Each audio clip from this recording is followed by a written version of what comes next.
how to create a pixel in your Meta Ads Manager. So to get there, you're gonna have to log into your Meta Business Suite account and then navigate yourself to the left tab and into the settings. In your settings, just go ahead and find your data sources, and then you're gonna choose the datasets and pixels option.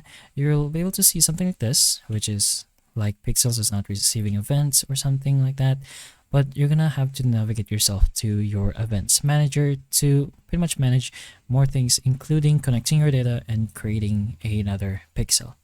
So in our case, we're gonna go ahead and go here in the top left corner, which is to connect data, and then we're gonna choose how to connect a new data source.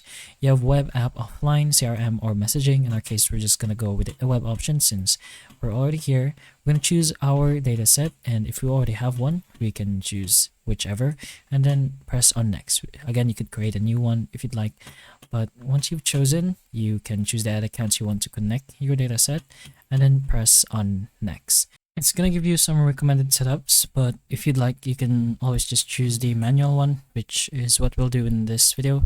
Press on next, and you have the conversions, API, and Metapixel, Metapixel only. So choose whichever you prefer and press on next. So you're gonna have to do all this. You can install your Metapixel on your website.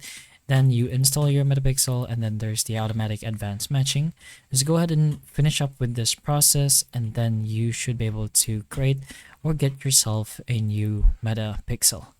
But that's pretty much how you do this process. So hopefully the information of this video can help you, and if it can, please like and subscribe for more videos like this, and that's all.